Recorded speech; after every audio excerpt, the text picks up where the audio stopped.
Simba es un proyecto gratuito de promoción de la lectura. Ayúdanos a que nuestros libros lleguen a más gente compartiendo lecturas en las redes sociales. Si puedes y quieres, también puedes hacer una donación para mantener el proyecto y posibilitar que nuestra biblioteca siga creciendo. En la droguería Leopoldo Alas Clarín cuento el pobre Bernardo, carpintero de aldea, a fuerza de trabajo, esmero, noble ambición, había ido afinando la labor.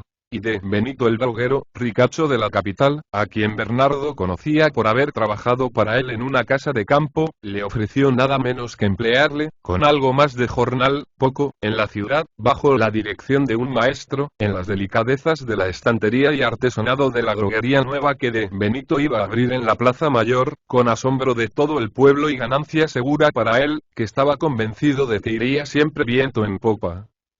Bernardo, en la aldea, aun con tanto afán, ganaba apenas lo indispensable para que no se muriesen de hambre los 5 hijos que le había dejado su Petra, y aquella queridísima y muy anciana madre suya, siempre enferma, que necesitaba tantas cosas y que le consumía la mitad del jornal misérrimo. Su madre era una carga, pero él la adoraba. Sin ella la negrura de su viudez le parecería mucho más lóbrega, tristísima.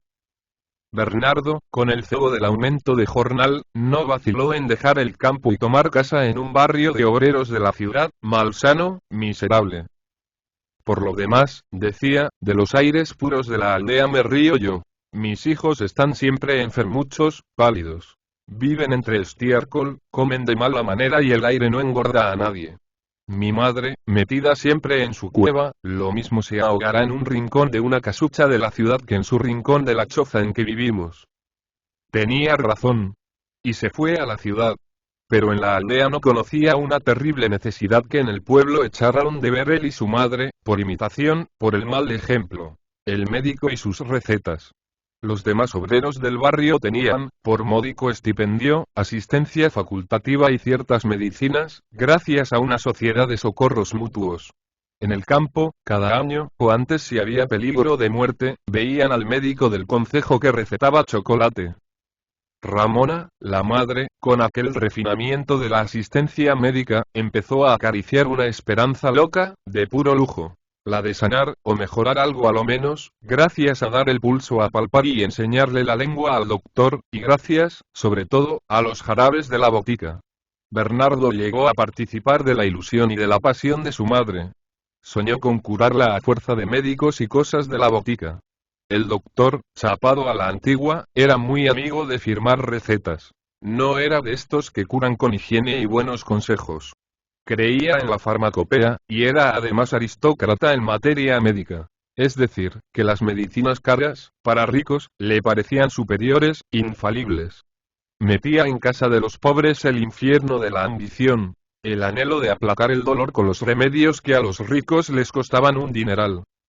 El tal Galeno, después de recetar, limitándose los cortos alcances que la sociedad le permitía, respiraba recio, con cierta lástima desdeñosa, y daba a entender bien claramente que aquello podía ser la carabina de Ambrosio.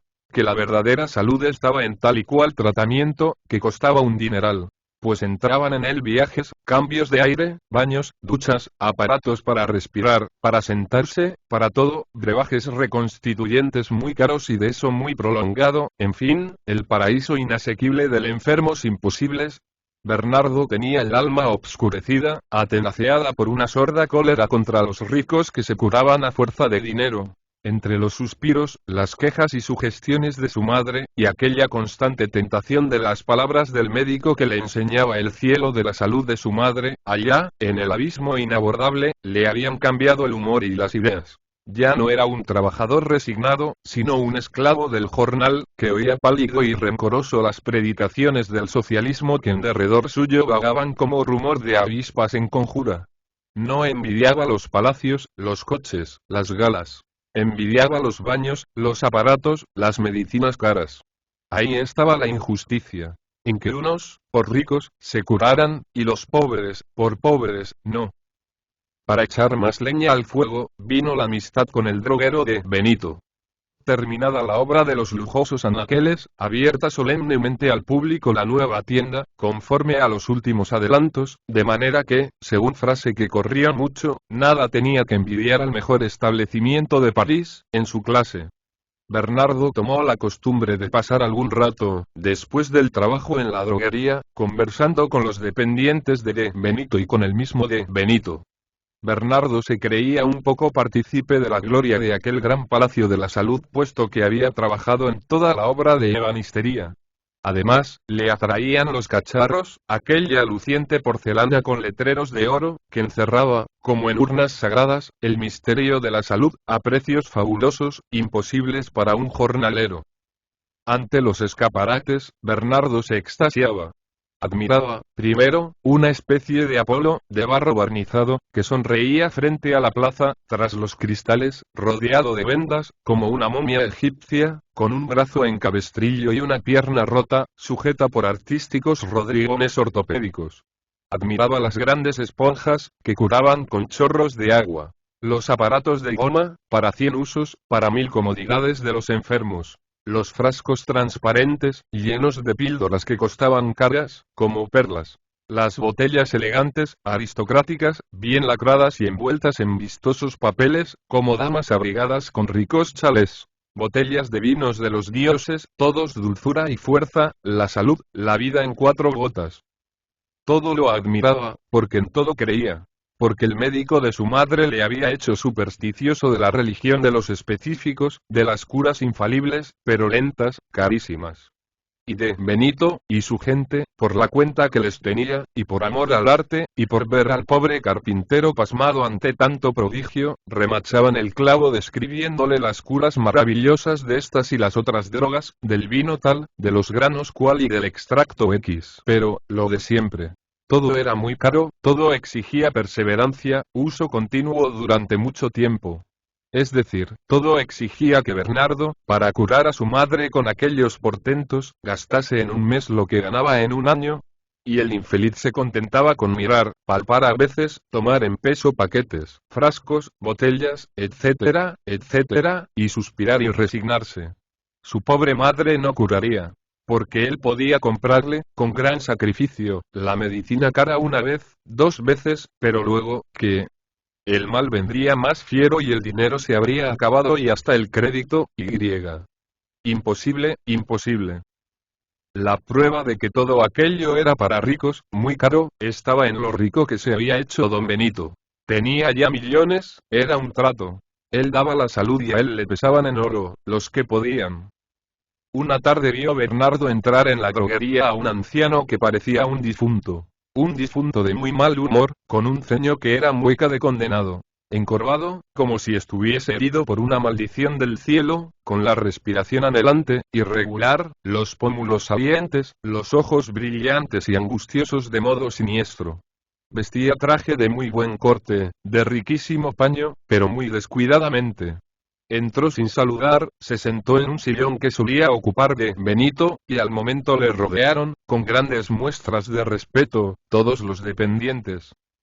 A poco se presentó el amo, gorra en mano, y haciendo reverencias. Oh, de Romualdo.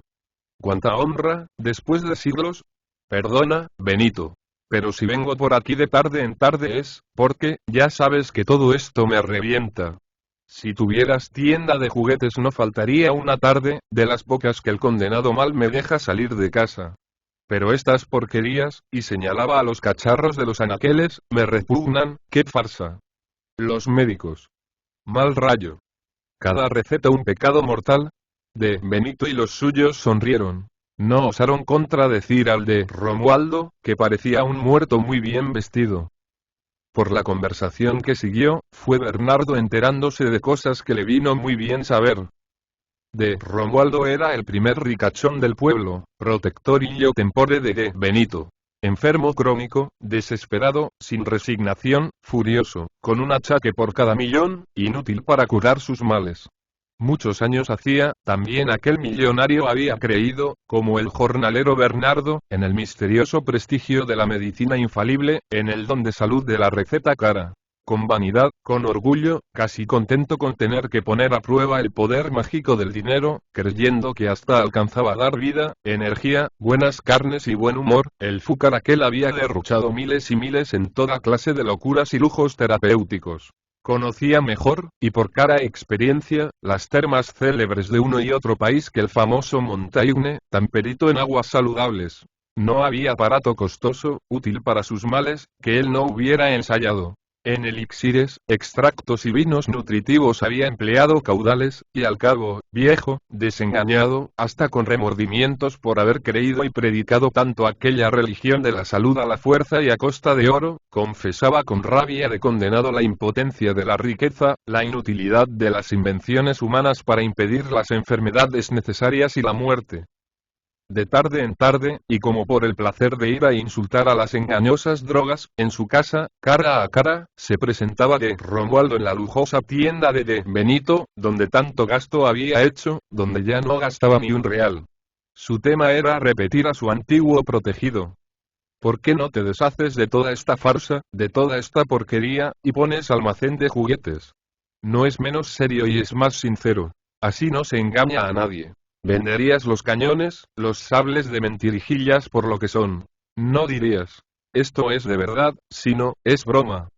Notó Bernardo que allí nadie se atrevía a contradecir aquel dogma de la inutilidad de drogas y recetas, caras o baratas.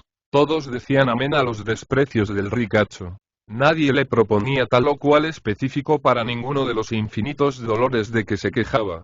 En cambio, se tomaban muy en serio las últimas esperanzas de curación que de Romualdo ponía. Uno en un apóstol que acababa de llegar al pueblo y curaba con agua de la fuente y falsos latines, y dos en un viaje a Lourdes. Cuando se marchó de Romualdo de la droguería, lanzando furiosas miradas de ira y de desprecio a estantes y escaparates, Bernardo, que no había dicho palabra, se levantó, dio las buenas tardes y salió a la calle. Respiró con fuerza. Se fue a dar un paseo hacia las afueras, al campo. Ya obscurecía. Las estrellas le dijeron algo de igualdad en lo inmenso, de igualdad en la pequeñez de la miseria humana. Su madre no sanaba, porque hay que morir, no por pobre, de Romualdo no sanaba tampoco, el dinero, las medicinas caras, ilusiones. Todos iguales, pensaba, todos nada. Y, entre triste y satisfecho, sentía un consuelo.